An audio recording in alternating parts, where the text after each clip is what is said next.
Hi guys, welcome to our triple trouble YouTube channel. ಏನಿದು ಸಡನ್ನಾಗಿ ನನ್ನ ಹಿಂದೆ ಬ್ಯಾಕ್ ಡ್ರಾಪಲ್ಲಿ ನೇಚರ್ ಕಾಣಿಸ್ತಿದೆ ಅಂತ ಶಾಕ್ ಆಗ್ತೀರಾ? ಬೆಂಗಳೂರಲ್ಲಿ ಮಾಡಿ ಬೇಜಾರಾಗ್ಬಿಟ್ಟಿದೆ. ಅದೇ ಒಂದು ಕಿಚನ್ ಸೆಟಪ್ಪಲ್ಲಿ ಕುಕ್ ಮಾಡಿ ನಿಮ್ಮನ್ನು ಎಂಟರ್ಟೈನ್ ಮಾಡ್ತಾಯಿದ್ವಿ. ಸ್ವಲ್ಪ ನಮಗೂ ಒಂದು ಸ್ವಲ್ಪ ರಿಲ್ಯಾಕ್ಸೇಷನ್ ಬೇಕಾಯಿತು. ಹಾಗೆ ನಿಮಗೂ ಒಂದಷ್ಟು ಚೇಂಜ್ ಓವರ್ ತೋರಿಸೋಣ ಅಂತ ದಿಲೀಪಣ್ಣ ಪ್ಲ್ಯಾನ್ ಮಾಡಿದ್ರು. ಹಾಗಾಗಿ ಅವ್ರ ಊರಿಗೆ ಮಂಗಳೂರಿಗೆ ಬಂದಿದ್ದೀವಿ. ಇನ್ನೂ ಒಂದಷ್ಟು ಇಲ್ಲಿಂದ ಒಂದು 3-4 ಎಪಿಸೋಡ್ಸು ನಿಮಗೆ ಒಂದು ಬೇರೆ ಬೇರೆ ರೀತಿಲಿ ನಿಮಗೆ ನಾವು ವೀಡಿಯೋಸ್ನ ಮಾಡಿ ನಿಮ್ಗೆ ಎಂಟರ್ಟೈನ್ ಮಾಡ್ತೀವಿ. ಸೊ ಅದ್ರದ್ದು ಒಂದಷ್ಟು ಡೀಟೇಲಾಗಿ ನಮ್ಮ ಅಥರ್ವ್ರು ನಿಮ್ಗೆ ಹೇಳ್ತಾರೆ. ಸೊ ಬನ್ನಿ ಅವ್ರನ್ನ ಮಾತಾಡ್ಸೋಣ. ಹಾಯ್, ಎಲ್ರಿಗೂ ನಮಸ್ಕಾರ. Welcome back to triple trouble YouTube channel. ನೋಡಿ, ವೆದರು ಎಷ್ಟು ಸೂಪರ್ ಆಗಿದೆ ಆ್ಯಂಡ್ ಈ ಲೊಕೇಶನ್ ಬಗ್ಗೆ ನಿಮಗೆ ಹೇಳಲೇಬೇಕು. ಒಂದು ಹಂಗೆ ಪ್ಲ್ಯಾನ್ ಮಾಡೋ ಎಷ್ಟು ಚೆನ್ನಾಗಿದೆ ನೋಡಿ, ನೇಚರ್ನ ಎಂಜಾಯ್ ಮಾಡೋದಕ್ಕೆ. ನಿಮಗೆ ಗೊತ್ತಿರೋ ಹಾಗೆ ನಮ್ಮ ದಿಲೀಪು ಕ್ವಾಟ್ಲೆ ಕಿಚನಲ್ಲಿ ರನ್ನರ್ ಅಪ್ ಆಗೋದಕ್ಕೆ ಮೇಯ್ನ್ ರೀಸನ್ ಯಾರು ಅಂದರೆ, ಇವತ್ತು ನಾವು ಕುಕ್ ಮಾಡ್ತಾ ಇದ್ದೀವಲ್ಲ, ಆ ತೋಟದ ಮನೇಲಿ ಒಬ್ಬರು ಸ್ಪೆಷಲ್ ಗೆಸ್ಟ್ ಇದ್ದಾರೆ. ಅವರು ಇವತ್ತು ನಮಗೆ ಕುಕ್ ಮಾಡೋದಕ್ಕೆ ಒಂದು ಒಳ್ಳೆ ರೆಸಿಪಿನ ಹೇಳ್ಕೊಡ್ತಾ ಇದ್ದಾರೆ. ಬನ್ನಿ ಆ ಮನೆ ತೋರಿಸ್ತೀನಿ ಎಷ್ಟು ಚೆನ್ನಾಗಿದೆ ಅಂತ ಹೇಳ್ಬಿಟ್ಟು. ಸೀರಿಯಸ್ಲಿ ಬನ್ನಿ. ಸೊ ಗಾಯ್ಸ್ ನೋಡಿ, ಹೇಗಿದೆ, ಸೂಪರ್ ಆಗಿದೆ ಅಲ್ಲ ಮನೆ. ತೋಟದ ಮನೆ ಹೆಸರು ಚಂದ್ರ ತೋಟ. ಸ್ಟಾರ್ಟಿಂಗಲ್ಲೇ ಈಗ ಒಂಥರ ಡಿಫ್ರೆಂಟ್ ಕಾನ್ಸೆಪ್ಟ್ ನೋಡಿ, ಕುತ್ಕೊಳ್ಳೋದಕ್ಕೆ ವೈಬ್ ಮಾಡೋದಕ್ಕೆ ಜಗ್ತಿಗಳೆಲ್ಲ ಎಷ್ಟು ಒಂಥರ ಏಸ್ಥೆಟಿಕ್ ಥೀಮಲ್ಲಿ ಮಾಡಿದ್ದಾರೆ ಅಂದರೆ ಮನೆಯೆಲ್ಲ. ಹೌದು, ಒಳಗಡೆ ಫೈನಲಿ ಚಂದ್ರ ತೋಟದೊಳಗೆ ಬಂದಿದ್ದೀವಿ. ಇವಾಗ ನಮ್ಮ ದಿಲೀಪ್ಗೆ ರನ್ನರ್ ಅಪ್ ಆಗೋದಕ್ಕೆ ಹೆಲ್ಪ್ ಮಾಡಿದ ಸ್ಪೆಷಲ್ ಗೆಸ್ಟನ್ನ ಪರಿಚಯ ಮಾಡಿಸುವಂಥ ಸಮಯ. ಬನ್ನಿ ಒಳಗೆ. ಹೇಯ್, ಹಲೋ. ಸೊ ಇವ್ರು ಗೊತ್ತಿರೋಂಗೆ ನಮ್ಮ ಟ್ರಿಪಲ್ ಟ್ರಬಲ್ನ ಒಬ್ಬರು ಟ್ರಬಲ್ ಆ್ಯಂಡ್ ನಮ್ಮ ಜೊತೆ ಸ್ಪೆಷಲ್ ಗೆಸ್ಟ್ ಇರೋದಲ್ಲ, ಅದನ್ನು ನಮ್ಮ ದಿಲೀಪ್ ಅವರು ಪರಿಚಯ ಮಾಡ್ತಾರೆ. ಸೊ ಇವರು ಸಾಕ್ಷಾತ್ ಅಂತ. ಇವಾಗ ನಾನು ಕ್ವಾಟ್ಲೆ ಕಿಚನಲ್ಲಿ ಸೆಕೆಂಡ್ ಪ್ಲೇಸ್ ಬರೋದಕ್ಕೆ ಏನು ಕಾರಣ ಇದೆಯಲ್ಲ, ಸೊ ಅದಕ್ಕೆ ಮೈನ್ ರೀಸನ್ ಇವರೇ. ಸೊ 2 ರೆಸಿಪಿನ ನನಗೆ ಹೇಳಿಕೊಟ್ಟು 1 ವೀಕ್ ನನಗೆ ಫುಲ್ ಟ್ರೈನ್ ಮಾಡಿ, ಅದಾದಮೇಲೆ ನಾನು ಬೆಂಗಳೂರು ಬಂದು ಅದನ್ನು ಮಾಡಿ ಸಕ್ಸಸ್ಫುಲ್ ಆಗಿ ಕ್ವಾಟ್ಲೆ ಕಿಚನಲ್ಲಿ ಸೆಕೆಂಡ್ ಪ್ಲೇಸ್ ತಗೊಂಡೆ. ಸೊ ಎಲ್ಲರೂ ಕೇಳ್ತಾಯಿದ್ರು, ಇವನ್ ಕೌಶಿಕ್ ಸರ್ ನಮ್ಮ ಶೆಫ್ ಕೇಳ್ತಿದ್ರು ಯಾರು ಅಂತ.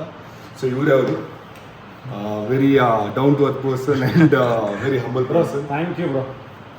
ಇವರು ರನ್ನರ್ ಅಪ್ ಆಗಿದ್ದು ತುಂಬಾ ಖುಷಿ ಆಯಿತು ನಮಗೆಲ್ಲ. ಬಿಕಾಸ್ ಯಾವತ್ತೂ ಅಡುಗೆ ಮನೆಗೆ ಹೋಗಿ ಅಡುಗೆ ಮಾಡಿದವನೇ ಅಲ್ಲ. ಆಯ್ತು, ಅಡುಗೆ ಮಾಡಿದವನೇ ಅಲ್ಲ. ಅಡುಗೆ ಮನೆ ಅಲ್ಲ, ನಿಮ್ದು ಹಿಸ್ಟ್ರಿ ಸ್ವಲ್ಪ ಹೇಳೋಣ ಅಂತ. ಅಂದ್ರೆ ಇಂಥವ್ರನ್ನ ನೀವು ಈಗ ರೆಡಿ ಮಾಡಿದ್ದೀರಾ ಅಂತ ಅವ್ರಿಗೂ ಗೊತ್ತಾಗುತ್ತೆ. ನೀವು ರೆಡಿ ಮಾಡಿದ್ದೀರಾ ಅಂದರೆ ರೆಡಿ ಏನು ಮಾಡಿಲ್ಲ, ಟ್ಯಾಲೆಂಟ್ ಇದ್ದಿದ್ದಕ್ಕೆ ಕಲ್ತ್ಕೊಂಡ್ರೆ. ಓ, ಇನ್ನು ಹಿಡಿಯೋಕ್ಕಾಗಲ್ಲ ಶೆಫ್ನ ಹಿಡಿಯೋಕ್ಕಾಗಲ್ಲ. ಇವತ್ತು ಪೂರ್ತಿ ಶೆಫ್. ಇವತ್ತು ನಮ್ಮ ಮೇನ್ ಶೆಫ್ ಹಾ ಏನ್ ಮಾಡ್ತಾರೆ ಅಂತ ಅಲ್ಲ, ಮೇನ್ ಶೆಫ್ ಮಾಸ್ಟರ್ ಶೆಫ್. ಅವ್ರದ್ದು ಒಂದಷ್ಟು BC ರೋಡ್ ಅಲ್ಲಿ ಇವರು ರಂಗೋಲಿ ಹೋಟೆಲ್ ಇದೆ. ಇವರೇ ನೋಡ್ಕೊತಿರೋದು ಇವಾಗ. ಸೊ ಮಾಸ್ಟರ್ ಶೆಫ್ ಏನ್ ಮಾಡ್ತಿದ್ರಿ ಇವತ್ತು? ಮಾಸ್ಟರ್ ಶೆಫ್ ಪ್ರೈಸ್ ವಿನ್ ಆಗಿರೋದು ಇವ್ರು, ನನ್ಗೆ ಏನು ಸಿಕ್ಕಿಲ್ಲ. ಸೊ ಮಾಸ್ಟರ್ ಶೆಫ್ ಇಲ್ಲ, ಈ ವಿಡಿಯೋ ಮುಖಾಂತರ ನಿಮ್ಗೆಲ್ಲ ಸಿಗುತ್ತೆ ಬ್ರೋ. ಏನು ಸಡನ್ ಆಗಿ ಇದನ್ನ ಹೆಂಗ್ ಮಾಡೋದು ಕೇಳಿದ್ರೆ ಬರೋಲ್ಲ, ನಾನು ಅದನ್ನ ಕೇಳ್ಬೇಕು. ಸೊ ಇವತ್ತೇನು ಮಾಡ್ತಿದ್ದಾರೆ, ಇವತ್ತೇನು ಸ್ಪೆಷಲ್ಲು? ಅದು ನಮ್ಮ ಪ್ರಾಪರ್ 3 ಕೋರ್ಸ್ ಮೀಲ್ ಕೊಡೋಣ ಅಂತ. 3 course meal. Okay. So first ಕೋರ್ಸಲ್ಲಿ ಸ್ಯಾಲಡ್ ಬರುತ್ತೆ, ಸೆಕೆಂಡ್ ಕೋರ್ಸಲ್ಲಿ ಮೈನ್ ಕೋರ್ಸು, ಫೈನಲ್ ಅಲ್ಲಿ ಡೆಸರ್ಟ್. 3 ಕುಕ್ ಮಾಡ್ತಿದ್ರೆ ಇವತ್ತು. 3 ಮಾಡ್ತೀವಿ ಇವತ್ತು ಹಬ್ಬ. ಹಬ್ಬದ ಊಟ. ಸೊ ಮೇನ್ ಕೋರ್ಸಲ್ಲಿ ಏನೇನು ಮಾಡ್ತಾ ಇದ್ದೀವಿ ಸರ್? ಮೈನ್ ಕೋರ್ಸಲ್ಲಿ ರಾವಿಯೋಲಿ ಮಾಡ್ತೀವಿ. ಓಕೆ. ಸೊ ಇಟಾಲಿಯನ್ ಇವತ್ತು. ಇಟಾಲಿಯನ್ ಅಂದ್ರೆ ಪ್ರಾಪರ್ ಇಟಾಲಿಯನ್ ಅಲ್ಲ, ಬಟ್ ಇಟಾಲಿಯನ್ ಇನ್ಸ್ಪೈರ್ಡ್. ಸ್ವಲ್ಪ ನಮ್ಮ ರೂಟ್ಸಿಗೆ ಟಚ್ ಆಗಿದೆ. ಗೊತ್ತಾಯ್ತು ಇವಾಗ ನಿಮ್ಗೆ ಐಡಿಯಾ ಎಲ್ಲಿಂದ ಬಂತು ಅಂತ. ಗೊತ್ತಾಯ್ತು. Master mind. ಸೊ ಬನ್ನಿ, ತಡ ಮಾಡೋದು ಬೇಡ, ಶುರು ಮಾಡೇ ಬಿಡೋಣ.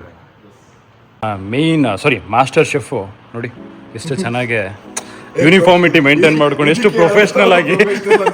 ಇಲ್ಲಿ ನೋಡಿ, ಇದನ್ನ ನಮ್ಮ ಮನೇಲಿ ನಾವು ಯಾವತ್ತು ನೋಡೇ ಇರಲಿಲ್ಲ. ಇದು ಶಾರ್ಪ್ನರ್ ಅಂತ, knife sharpener. So main course ಏನು ಅಂತ ಹೇಳ್ತಿದ್ದಾರೆ. So it is inspired from caprese salad ಅಂತ. ಅದರಲ್ಲಿ ಮೊಸರೆಲ್ಲ ಚೀಸ್ ಮತ್ತು ಟೊಮೆಟೋಸ್ ಮೇನ್ ಇಂಗ್ರೀಡಿಯೆಂಟ್, ಮತ್ತು ಬೇಸಿಲ್ ಹಾಕ್ತಾರೆ. ಓಕೆ. ನಾನು ಸ್ವಲ್ಪ ಚೇಂಜ್ ಮಾಡಿ ನಮ್ಮ ಕ್ರೀಮ್ ಚೀಸ್ ಯೂಸ್ ಮಾಡ್ತಿದ್ದೀನಿ, ಸ್ವಲ್ಪ ಮೊಸರೆಲ್ಲ ಹಾಕ್ತಿದ್ದೀನಿ. Okay. Unripe tomato, also ripe tomato, ಎರಡು ಯೂಸ್ ಮಾಡಿ ಇನ್ನೊಂದು ಸ್ಪೆಷಲ್ ಇಂಗ್ರೀಡಿಯೆಂಟ್ ಹಾಕ್ತಿದ್ದೆ. ಅದು ಏನಂದರೆ, ಇದು ಡ್ರ್ಯಾಗನ್ ಫ್ರೂಟ್ ಇದ್ದು ಸ್ಟೆಮ್. ಅವರ ಡಿಶ್ ಹೆಸರು ಹೇಳಿದ್ರು ಒಂದ್ಸರಿ. ಮರ್ತೋಯ್ತು. ಏನು ಹೇಳಿ ಇನ್ನೊಂದ್ಸಲ? Caprese salad. Caprese salad. ಅದು ಇದು ಕಪ್ರಿಸಿ ಅಲ್ಲ, ಇನ್ಸ್ಪೈರ್ಡ್ ಫ್ರಮ್ ದಟ್ ಅಷ್ಟೇ. ಓಕೆ, ಅಲ್ಲ ನೀವೇನಾದ್ರೂ ಒಂದು ಹೆಸರು ಕೊಡ್ಬೋದಲ್ಲ ಇದಕ್ಕೆ ಸ್ಯಾಲಡ್ಗೆ? ಬರೀ basic tomato cheese salad. Okay, ಅದೇ ಚೆನ್ನಾಗಿದೆ, ಟೊಮೆಟೊ ಚೀಸ್ ಸ್ಯಾಲಡ್. ಇವತ್ತು DOP ಕೆಲಸ ಅಥರ್ವ ಅವ್ರು ಮಾಡ್ತಿರೋದ್ರಿಂದ ಸ್ವಲ್ಪ ಯೂನಿಕ್ ಆಗಿ ಏನಾದರೂ ಒಂದು ಆ್ಯಂಗಲ್ ಇಡೋಣ ಅಂತ ಈ ಥರ ಹೊರಗಡೆಯಿಂದ ಬಂದು ನಾವು ಏನೋ ಪ್ರಯತ್ನ ಮಾಡ್ತಿದ್ದೀವಿ. ಯಾವತ್ತಾದ್ರೂ ಒಂದಿನ ಈ ಥರ ಕಟ್ ಮಾಡ್ಕೊಟ್ಟಿದ್ದೀವಿ ಅಂದ್ರೆ ಈ ಥರ ನೀಟಾಗಿ. ಅಣ್ಣ, ನೀವು ಯಾವತ್ತು ಈ ಥರ ಕಟ್ ಮಾಡಿ ಅಡುಗೆನೇ ಮಾಡಿಲ್ಲ. ನೆಕ್ಸ್ಟ್ ಟೈಮ್ ಅದಕ್ಕೋಸ್ಕರ ಕರೆಕ್ಟ್ ಡಿಸೈನ್ ಇರೋ ಏನಾದ್ರು ಇರುತ್ತಲ್ಲ ಅದನ್ನೇ ಮಾಡ್ತೀನಿ ನಾನು. ಏನು ಮಾಡ್ತಿರೋದು ಇದು? ಈರುಳ್ಳಿ ಎತ್ತು ಹಾಕ್ತಿದ್ದೆ. ಈರುಳ್ಳಿ ಎತ್ತಾಕೋದಕ್ಕೂ ಈ ಥರದೊಂದು ಏನು ಅಸ್ತ್ರ ಇದೆ? ಲೇ, ಇಷ್ಟು ದಿವಸ ಕೈಯಲ್ಲಿ ಬಾಚ್ ಆಗ್ತಾ ಇದ್ದಲ್ಲ. ನಾನು ಯಾವ ಪ್ರೊಫೆಷನಲ್ ಶೆಫ್ ಅಂತ ನೀವು ನನಗೆ ಕೇಳ್ತಾ ಇದ್ದೀರಾ? ವಿಳ್ಯದೆಲೆ ಚಿಕನ್ ಯಾರು ತಿಂದಿರಕ್ಕೆ ಸಾಧ್ಯನೇ ಇಲ್ಲ. ಸೊ ಅದಕ್ಕೊಂದು ಹಿಸ್ಟ್ರಿನೇ ಇದೆ. ಆ ಹಿಸ್ಟ್ರಿನ ಹೇಳ್ಕೊಟ್ಟಿದ್ದು ಕೂಡ ಇವರೇ. ಫಸ್ಟ್ ಮಾಡಬೇಕಾದ್ರೆ ಸ್ವಲ್ಪ ನಾನು ಆ ಕಡೆ ಆಯಿತು, ನೀಟಾಗಿ ಬಂದಿಲ್ಲ. ಸೊ ಅದಕ್ಕೆ ಬೇರೆ ಬೇರೆ ಎಲೆ ಇದೆ, ಡಿಫ್ರೆಂಟ್ ಟೈಪ್ಸ್ ಆಫ್ ಎಲೆ ಇದೆ. ಸೊ ಇದೇ ಎಲೆ ಯೂಸ್ ಮಾಡಬೇಕು. ಅದಾದಮೇಲೆ ಕೊಕೊನೆಟ್ ಕರಿನ ಡಿಫ್ರೆಂಟ್ ವೇಲಿ ಹೇಳ್ಕೊಟ್ರು. ಸೊ ಅದನ್ನು ಮ್ಯಾಚ್ ಮಾಡಿದ್ಮೇಲೆ ಡ್ರ್ಯಾಗನ್ ಫ್ರೂಟ್ ಸ್ಟೆಮ್ ಯೂಸ್ ಮಾಡಬೇಕಾದ್ರೆ ಇದು ಕ್ಯಾಕ್ಟಸ್. ಓಕೆ, ಕ್ಯಾಕ್ಟಸ್ ಒಳಗಡೆಯಿಂದ ನಮ್ಮ ಲೇಡಿ ಫಿಂಗರ್ ಥರ ಸ್ಲೈಮಿ ಇರುತ್ತೆ. ಓಕೆ. ಮತ್ತೆ ಎಡಿಬಲ್ ಅಂದರೆ ತುಂಬ ಟೆಂಡರ್ ಇದ್ರೆ ಸ್ವಲ್ಪ ಬೇಯಿಸಿ ತಿನ್ಬೋದು, ಬಿಟ್ಟರೆ ಹಾಂ, ತುಂಬ ಬೆಳ್ತೋಗಿರೋದು ತಿನ್ನಕ್ಕಾಗಲ್ಲ. ಬಲ್ತೋಗಿರೋದು. ಓಕೆ, ಹಾಂ. ಬಲ್ತೋಗಿರೋ ತಿಂದ್ರೆ ಹೋಗ್ಬಿಡ್ತಾರಾ? ಗೊತ್ತಿಲ್ಲ, ಇದರಲ್ಲೂ ಅಡುಗೆ ಮಾಡ್ತಾರಂತ ಇವತ್ತೇ ಗೊತ್ತಾಗಿದ್ದು. ಯಾವ ರೇಂಜಿಗೆ ಹೆಚ್ಚಿದ್ದಾರೆ ಅಂದರೆ, ಈ ವಿಡಿಯೋ ನಾನು ಸ್ವಲ್ಪ ಲೇಟಿಗೆ ಮಾಡಬೇಕಿತ್ತ ಅಂತ. ಇವ್ರು ಈ ಥರ ಎಲ್ಲ ಅಡುಗೆ ಮಾಡ್ತಿದ್ದಾರೆ, ಅದು ನಮ್ಮ ಆಡಿಯನ್ಸ್ ಅನ್ಕೊಂತಾರೆ ಇವ್ರು ಇಷ್ಟು ದಿನ ಈಸಿನೇ ಅಡುಗೆ ಮಾಡಿ ನೋಡಿದ್ರೆ ದಡ ಬಡ ಅನ್ಕೊಂಡು ಪಾತ್ರೆ ತೊಳ್ಕೊಂಡು ಈ ನನ್ನ ಮಗ ಆ ಕಡೆ ರುಬ್ಕೊಂಡು ಚೆಲ್ಕೊಂಡು ಅದು ಸ್ಟೆಮ್ ಇರುತ್ತೆ ಅಂತ ಗೊತ್ತಿಲ್ಲ. ನನಗೂ ಗೊತ್ತಿರಲಿಲ್ಲ. ನೋಡಿ ಗೈಸ್, ಇವರೇ ಶೆಫು, ನಮ್ಮ ಶೆಫು. ಅಲ್ಲಪ್ಪ, ತಾಳು ಒಂದು ನಿಮಿಷ. ನಾವು ನೆಕ್ಸ್ಟ್ ಎಪಿಸೋಡಲ್ಲಿ ಏನು ರೆಸಿಪಿ ಮಾಡ್ತೀವಿ ಇದಕ್ಕಿಂತ ಭಯಂಕರವಾಗಿರಬೇಕು ನಮ್ಮ ಆಡಿಯನ್ಸ್. ಆಗಲ್ಲ ಅಷ್ಟು ಎಕ್ಸ್ಪೆಕ್ಟೇಷನ್ ಇಟ್ಕೋಬೇಡಿ. ಇಲ್ಲ ಸರ್, ನಾನು ಮಾಡ್ತೀನಿ. ನಮ್ಮ ಈ ಟ್ರಿಪಲ್ ಮರ್ಯಾದೆ ನಾನು ಉಳಿಸ್ತೀನಿ. ಅವ್ನ ಮಕ್ಕ ನೋಡ್ತಿರೋದು ನೋಡಲಿ ಇಲ್ವಾ? ಡ್ರ್ಯಾಗನ್ ಫ್ರೂಟ್ ಸ್ಟೆಮ್ ಅಲ್ಲಿ ಈ ಥರ ಮುಳ್ಳು ಇರುತ್ತೆ. ಇದನ್ನ ಕ್ಲೀನ್ ಮಾಡಿಕೊಂಡು ಎಸ್ಬೇಕು. ಹಂಗೆ ತಿನ್ಬಿಟ್ರೆ ಇವೊಂಥರ ಆಗ್ಬಿಡ್ತಾರೆ. Almost similar. ನಾನು ಹೀಗೆ ಹೆಚ್ಚುತ್ತಾ ಇದ್ದೆ ಬೆಂಗಳೂರಲ್ಲಿ. ಇಲ್ಲಿ ಇನ್ನೊಂದ್ಸಲ ಹೇಳು. ಇನ್ನೊಂದ್ಸಲ ಕೊತ್ತಂಬರಿ ಹೆಚ್ಚುತ್ತೀನಿ ಅಂದ್ರೆ ಬೇಜಾರಾಗ್ತಿರಲ್ಲ, ಇವ್ರ ಥರನೇ ಹೆಚ್ಚುತ್ತಾ ಇದ್ದೆ ಅಂದಲ್ಲ, ಅದು ಬೇಜಾರಾಗಿತ್ತು. ಗೈಸ್, ಇಲ್ಲಿ ಈ ವಿಡಿಯೋ ಏನೋ ಕುಕಿಂಗ್ ಮೇಲೆ ಹೋಗ್ತಿಲ್ಲ, ನನ್ನ ರೋಸ್ಟ್ ಮೇಲೆ ಹೋಗ್ತಾ ಇದೆ. ಸೊ ತುಂಬ ಬೇಜಾರಾಗ್ತಿದೆ. ಬಟ್ ಆದರೂ ಪರವಾಗಿಲ್ಲ, ಅವಮಾನನೇ ನೆಕ್ಸ್ಟ್ ಸನ್ಮಾನ ಅಂತ. ಸನ್ಮಾನ ಅಲ್ಲ, ಹಂಗೆಲ್ಲ ಏನಿಲ್ಲ. ಇವ್ರು ಹೆಚ್ಚುತ್ತಿರೋದೇ ಹಿಂಗೆ ಹೆಚ್ಚುತ್ತವ್ರೆ. ಇನ್ನು ಅಡುಗೆ ಯಾವ ಲೆವೆಲಿಗೆ ಇರುತ್ತೆ, ತಿನ್ಕೊಂಡು ಹೋಗ್ಬಿಡೋಣ ಗ್ಯಾಪಲ್ಲಿ ಅಂತ. ಸಾಕ್ಷಾತ್ ಬ್ರೋ, ಇದು ನಿನಕ್ಕೆ ನಾವು ರೆಫ್ರಿಜರೇಟ್ ಮಾಡ್ತಿರೋದು ಎಲ್ಲ ಫ್ರೆಶ್ ಆಗಿರ್ಲಿ ಅಂತ. ತಿನ್ನೋ ಟೈಮ್ಗೆ ಫ್ರೆಶ್ ತಿನ್ನೋ. ಓಕೆ, ಅಂದ್ರೂ ಅರ್ಧ ಗಂಟೆನೂ ಹೊರಗೆ ಇಡಬಾರ್ದಾ? ರೆಫ್ರಿಜರೇಟರ್ ಯಾಕೆ ಮಾಡೋದು ಗೊತ್ತಿಲ್ಲ ನನಗೆ. ನೀವೆಲ್ಲ ಇಟ್ಕೊಂಡು ನಾನು ಯೂಟ್ಯೂಬ್ ಚಾನಲ್ ಅಲ್ಲ ಕಣ, ಶುರು ಮಾಡಿದ್ದೀನಿ. ಅರ್ಥ ಆಯ್ತು. ನೀವು ಸಿಂಪಲ್ ಆಗಿ ಆಚೆ ಬಿಸಿಲಲ್ಲಿ ಇರೋದಕ್ಕೂ AC ಇರೋದಕ್ಕೂ ಎಷ್ಟು ನಿಮಗೆ ಫ್ರೆಶ್ನೆಸ್ ಇರುತ್ತೋ ಸೇಮ್ ಅದೇ ಥರನೇ. ಅರ್ಥ ಆಯ್ತಾ? ಏನು ಎಲ್ಲಿದ್ದೋ ಇಷ್ಟು ದಿವಸ? ನಮ್ಮ ಸಲಾಡ್ಗೆ ಮೇಲ್ಗಡೆಯಿಂದ ಒಂದು ಆಯಿಲ್ ಡ್ರೆಸ್ಸಿಂಗ್ ಥರ ಮಾಡೋಕ್ಕೆ ಸ್ವಲ್ಪ ಇಂಡಿಯನ್ ಸ್ಪೈಸಸ್ ಯೂಸ್ ಮಾಡ್ತಿದ್ದೀನಿ. ಓಕೆ, ಫಸ್ಟ್ ಸ್ವಲ್ಪ ಪ್ಯಾನ್ ಹೀಟ್ ಮಾಡೋಕ್ಕಿಟ್ಟಿದ್ದೀನಿ. ಪ್ಯಾನ್ ಹೀಟ್ ಮಾಡಿ ಅದಕ್ಕೆ ಸ್ವಲ್ಪ ಆಯಿಲ್. ಯಾವುದು ಆಯಿಲ್ ಯೂಸ್ ಮಾಡ್ತೀರಾ ನೀವು? ಆಲಿವ್ ಆಯಿಲ್ ಯೂಸ್ ಮಾಡ್ತೀನಿ. ಓಕೆ, ಇದರಲ್ಲಿ ನಾನು ಆಲ್ರೆಡಿ ಸ್ಪೈಸ್ ಮಿಕ್ಸ್ ಮಾಡಿ ಇಟ್ಕೊಂಡಿದ್ದೀನಿ. ಓಕೆ, ಇದರಲ್ಲಿ ಚಿಲ್ಲೀಸ್ ಇದೆ, ಕ್ಯೂಮಿನ್ ಇದೆ, ಕೊರಿಯಾಂಡರ್ ಇದೆ, ಮತ್ತು ಮಸ್ಟರ್ಡ್ ಸೀಡ್ಸ್ ಇದೆ. ಓಕೆ, ಸ್ವಲ್ಪ ಹಾಕಿ. ಜಾಸ್ತಿ ಕುಕ್ ಮಾಡಲಿಕ್ಕಿಲ್ಲ, ಜಸ್ಟ್ ಸ್ವಲ್ಪ ಫ್ಲೇವರ್ ಬರಬೇಕು. ಸ್ವಲ್ಪ ಕ್ರ್ಯಾಕ್ ಆಗಲಿ ಸ್ಟಾರ್ಟ್ ಆಗ್ತಿದೆ. ಹೌದು, ಅಲ್ಲಿಗೆ ಕ್ರ್ಯಾಕ್, ಅಲ್ಲಿಗೆ ಆಫ್ ಮಾಡಿಬಿಡ್ತೀನಿ. ಓಕೆ. ಸೊ ಇದು ನಿನಗೆ ಹೇಳಿದ್ ಕಣ ಕ್ರ್ಯಾಕ್ ಅಂತ. ರೆಡಿ. ಸೊ ಈ ಆಯಿಲ್ನ ನಾನು ಒಂದು ಬೌಲಿಗೆ ಇಟ್ಕೊತೀನಿ. ಬೌಲ್ಗೆ ನಾವು ರೆಡಿ ಮಾಡ್ಕೊಂಡಿರೋ ಬರೀ ಈ ರೈಪ್ ಟೊಮೆಟೊಸ್ ಏನಿದೆ ಅದನ್ನು ಹಾಕಿಡ್ತೀವಿ. So it has to sit, ಅದರಲ್ಲಿ ಸ್ವಲ್ಪ ಒಂದು 5 ಸೆಟಲ್ ಆಗಬೇಕು. ಅದರಲ್ಲಿ ಕೂತ್ಕೊಂಡು ಅಂದರೆ ಇದು ಅಬ್ಸರ್ವ್ ಮಾಡ್ಕೊಳ್ಳುತ್ತೆ ಫ್ಲೇವರ್.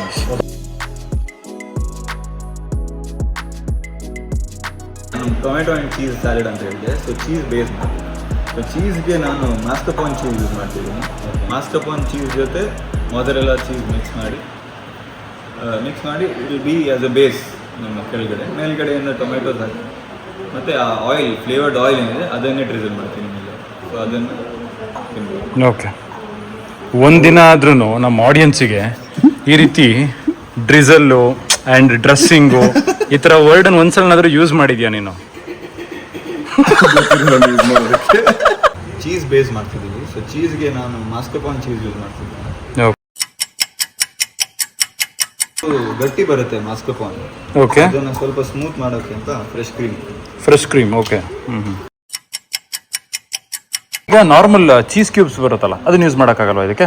ಅದು ಪ್ರಾಸೆಸ್ ಚೀಸ್, ಅದು ಕ್ರೀಮಿ ಆಗಿರಲ್ಲ. ಅದು ನಿಮಗೆ ಕುಕ್ ಮಾಡುವಾಗ ಮೆಲ್ಟ್ ಆಗ್ಲಿಕ್ಕೆ ಮಾತ್ರ ಓಕೆ ಟೇಸ್ಟ್ ಬರುತ್ತೆ, ಬಟ್ ಈ ಥರ ನಿಮಗೆ ಟೆಕ್ಸ್ಚರ್ ಬರಲ್ಲ. ಬಟರ್ನ ನಾವು ಜಾಸ್ತಿ ಕುಕ್ ಮಾಡಿದ್ರೆ ಅದು ಯಾವ ಫಾರ್ಮ್ ಬರುತ್ತೆ? ಬಟರನ್ನು ನೀವು ಜಾಸ್ತಿ ಕುಕ್ ಮಾಡಿದ್ರೆ ಒಂದು ಸ್ಟೇಜ್ ಆದಮೇಲೆ ಕ್ಲಾರಿಫೈಡ್ ಬಟರ್ ಬೇರೆ ಬರುತ್ತೆ. Clarified butter is nothing but ghee. ಅದೇ ಮಿಲ್ಕ್ ಸಾಲಿಡ್ ಸೆಪರೇಟ್ ಆಗುತ್ತೆ. ಸ್ಟಿಕ್ಕಿ ಥರ ಯೂಸ್ ಮಾಡೋಕ್ಕಾಗಲ್ಲ. ಇಲ್ಲ, ಆಗಲ್ಲ. ಅಲ್ಲಿ ಏನೋ ಎಡೋಟ್ ಮಾಡಿದ್ದೀನಿ ಅನಿಸುತ್ತೆ ನನಗೆ ಮಾಸ್ಟರ್ ಶೆಫ್. ಹೌದಾ? ಸೊ ಅದರಿಂದ ನೀನು ವಿನ್ನರಿಂದ ರನ್ನರ್ ಅಪ್ ಆಗ್ಬಿಟ್ಟ? ಅದಕ್ಕೆ ಅದು ಫಿಶ್ ಸಾಲ್ಟ್ ಹೀರ್ಕೊಂಡಿಲ್ಲ. ಓಕೆ, ಒಂದು ರೀಸನ್ನಿಂದ ಶೆಫ್ ಹೇಳ್ದಂಗೆ ಕರೆಕ್ಟಾಗಿ ಮಾಡಿದ್ದೆ. ಓಕೆ, ಬಟ್ ಆ ಫಿಶ್ಗೆ ಸ್ವಲ್ಪ ಜಾಸ್ತಿ ಬೇಕಿತ್ತ. ಓಕೆ, ಅಂದರೆ ಅವ್ರು ಬೇರೆ ಫಿಶ್ ಯೂಸ್ ಮಾಡಿದ್ರು, ನಾನು ಬೇರೆ ಫಿಶ್ ಯೂಸ್ ಮಾಡಿದ್ದೆ. ಸಿಗಲ್ಲ ಮಾಡಿದ ಫಿಶ್ ಕೂಡ ಬೇರೆ. ಬೆಂಗಳೂರಲ್ಲಿ ಆ ಮೀನು ಸಿಗಲ್ಲ. ಸೊ ಹಾಗಾಗಿ ಬೇರೆ ಆಲ್ಟರ್ನೇಟಿವ್ ಟ್ರೈ ಮಾಡಿ ಸ್ವಲ್ಪ ಲೆಮನ್ ಜ್ಯೂಸ್ ಹಾಕ್ತಿದ್ದೀನಿ. Lemon juice? ಲೆಮನ್ ನಾನು ಆಲ್ರೆಡಿ ಸ್ಕ್ವೀಸ್ ಮಾಡಿ ಇಟ್ಕೊಂಡಿದ್ದೀನಿ. ಓಕೆ, ಆ ಲೆಮನ್ ಜ್ಯೂಸ್ನ 1 ಸ್ಪೂನ್ ಹಾಕ್ಕೊಂಡಿದ್ದೀನಿ ಅಷ್ಟೇ. ಅದ್ರ ಜೊತೆ ಈ ಮೊಜರೆಲ್ಲಾ ಚೀಸ್ ಇದೆ, ಇದು ಕ್ರಂಬಲ್ ಆಗುತ್ತೆ, ಬ್ರೇಕ್ ಆಗುತ್ತೆ. ಓಕೆ, ಸೊ ಈ ಚೀಸ್ನ ಕೂಡ ನಾವು ಸೊ ಇದು ಅದೇ ಬ್ರೇಕ್ ಆಗುತ್ತಾ ಇದು? ಆ್ಯಕ್ಚುಲಿ ಮೊಜರೆಲ್ಲಾ ಚೀಸ್ ಬಫೆಲೋ ಮಿಲ್ಕಿಂದ ಮಾಡ್ತಾರೆ. ಓಕೆ. ಸೊ ಇಟ್ಲಿಯಲ್ಲಿ one of the most famous ಈಗ ವರ್ಲ್ಡಲ್ಲೇ ಇಟಾಲಿಯನ್ ಚೀಸ್ ಯಾವುದು ಅಂತ ಹೇಳಿದರೆ ಜನರಿಗೆ ಫಸ್ಟ್ ಮೊಜರೆಲ್ಲಾ ಅಂತಾನೆ ಬರುತ್ತೆ ತಲೆಗೆ. ನಮಗೆ ಗೊತ್ತಿದ್ದು ಒಂದೇ ಒಂದು ಚೀಸು, ಕ್ಯೂಬ್ ಚೀಸು. ನಮಗೆ ನನ್ನ ಸೇರಿಸ್ಕೋಬೇಡ. ನಮ್ಮನ್ನೆಲ್ಲ ಸೇರಿಸ್ಕೋಬೇಡ. ಅಲ್ಲ, ಒಂದ್ ನಿಮಿಷ ಆಯ್ತಾಯ್ತು. ನಿನಗೆ ಗೊತ್ತಿದ್ದು ಓಕೆ, ಒಪ್ಕೊಂತೀನಿ. ನೀನು ಕ್ವಾಟ್ಲೆ ಕಿಚನಲ್ಲಿ ಏನೋ ಕಲಿತೆ, ಇದು ಮಾಡಿದೆ. ಇವನಿಗೆ ಗೊತ್ತಾ ಅಂತ ಕೇಳ್ತಿರೋದು ನಾನು. ಗೊತ್ತು, ಹೆಂಗೆ? ನಮ್ಮ ಶೆಫ್ ಹೇಳ್ಕೊಟ್ರು. ಏನಂತ? ಅದು ಬಫೆಲೋ ಮಿಲ್ಕಿಂದ ಮಾಡಿ. ಇವಾಗಿನ ತಾನೇ ಜಸ್ಟ್ ಇವ್ರು ಹೇಳಿದಿನ ಕೇಳಿಸ್ಕೊಬಿಟ್ಟು ಬಫೆಲೋ ಚೀಸ್. ಇನ್ನೊಂದು ಕಾಂಪೊನೆಂಟ್ ಏನಂದರೆ ನಾವು ಸಾಲ್ಸಾ ಥರ ಮಾಡಬೇಕು, ಬಟ್ ಇದಕ್ಕೆ ಟೊಮೆಟೊ ಹಾಕಲ್ಲ, ಬರೀ ಚಾಪ್ ಮಾಡಿರೋ ಆನಿಯನ್. ಓಕೆ, ಸಾಲ್ಸ್ ಅಂದ್ರೆ ಡ್ಯಾನ್ಸ್ ಅಲ್ಲ ಕಣ. ಗೊತ್ತು. ಚಾಪ್ ಮಾಡಿರೋ ಆನಿಯನ್, ಸ್ವಲ್ಪ ಗ್ರೀನ್ ಚಿಲ್ಲಿ, ಓಕೆ, ಮತ್ತು ಕೊರಿಯಾಂಡರ್ ಇದೆ ಸ್ವಲ್ಪ ನನ್ನ ಹತ್ರ. ಸೊ ಇದನ್ನು ಮತ್ತು ಲೆಮನ್ ಜ್ಯೂಸ್ ಒಂದು 2 ಸ್ಪೂನ್ಸಾ? ಸಾಕು. ಓಕೆ, ಸ್ವಲ್ಪ ಸಾಲ್ಟ್, ಪೆಪ್ಪರ್ ಪೌಡರ್.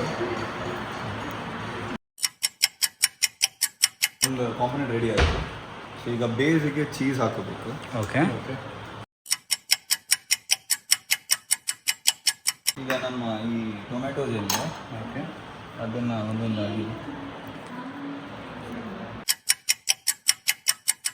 ರಾ ಟೊಮೆಟೊಸ್ ಕೂಡ ನಿಮಗೆ ಸೆಟ್ ಮಾಡ್ತೀನಿ.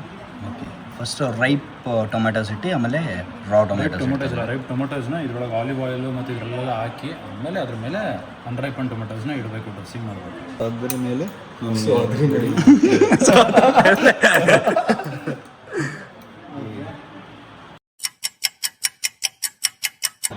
ಸ್ವಲ್ಪ ಮೇಲ್ಗಡೆ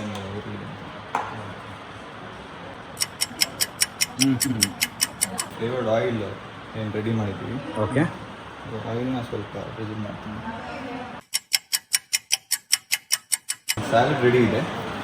ತಿನ್ನುವಾಗ ಟೊಮ್ಯಾಟೊ ಚೀಸ್ ಅಂದರೆ ಟ್ರೈ ಟು ಅಂದರೆ ಎರಡು ರಾ ಮತ್ತು ಇದು ಎರಡು ಟೊಮೆಟೊನ ಒಟ್ಟಿಗೆ ತಗೊಳ್ಳೋಕ್ಕೆ. ಇವಾಗ ಸಲಾಡ್ ರೆಡಿ ಇದೆ. ಸೊ ಟೇಸ್ಟ್ ಮಾಡೋಕ್ಕೆ ನಾವು ರೆಡಿ ಇದ್ದೀವಿ. ಡೆಫಿನೆಟ್ ಟ್ರೈ ಮಾಡಿ. ಸಕಲಾಗಿದೆ. So yummy. ಅವ್ರು ಯಾಕೆ ಏನು 2 ಟೊಮೊಟೊಸ್ ಹಾಕ್ಕೊಳ್ಳಿ ಅಂತ ಟೇಸ್ಟು ಹೇಳಿದ್ರು. ಈಗ ಅದಕ್ಕೊಂದು ಅರ್ಥ ಬರ್ತದೆ. ಆ ಹುಳಿ, ಆ ಚೀಸ್ ಫ್ಲೇವರು, ಆಮೇಲೆ ಮೇಲೆ ಅದರ ಆಯಿಲಲ್ಲಿ ಏನು ಹಾಕ್ತಾರಲ್ಲ ಅದು ಆಲಿವ್ ಆಯಿಲ್, ಅದು ಮಸಾಲಾಸ್ ಎಲ್ಲ ಇದು ಮಾಡಿ ಹುರಿದ್ಬಿಟ್ಟು ಸ್ವಲ್ಪ ರೋಸ್ಟ್ ಮಾಡಿ ಸಕಲಾಗಿದೆ. ತುಂಬ ಚೆನ್ನಾಗಿ. Thank you so much. So yummy bro.